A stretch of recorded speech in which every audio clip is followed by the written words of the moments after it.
We're with Representative Pam Faris. She's a Democrat from Clio, and we're talking about the State of the State address tonight.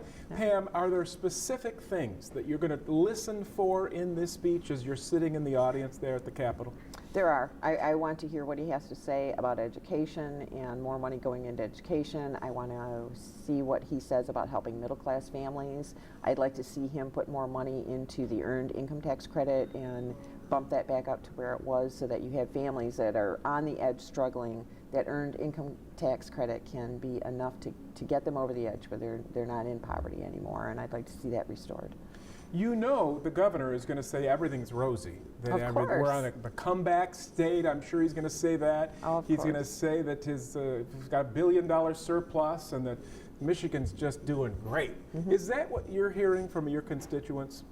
No, it's not what I'm hearing from my constituents. I think what I'm hearing from my constituents is the roads are bad, education needs more money, we need to fill in holes so that we can have working families, get just a little bit better off to where they're out of the poverty levels.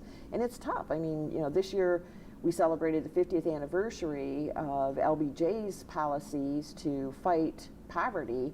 And when you look at what poverty was 50 years ago, those people weren't working at all. Now poverty is two people working in a family, and they're still in the poverty level. So while we've made great progress, we still have a lot of road to travel.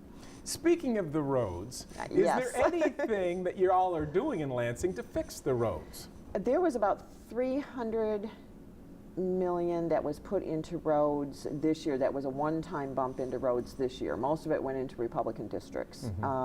There was no set policy for how that was going to be divided up in the state. It was you put your name in and you asked for it, and of course Republicans got it for their district.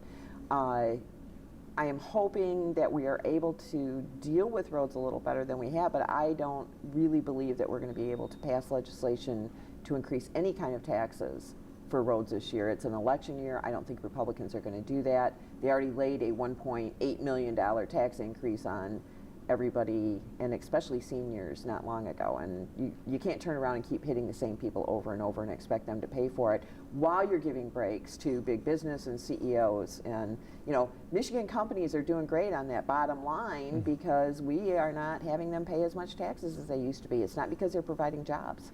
So you take money out of people's pockets. Why would the company hire any more people? They don't have the business.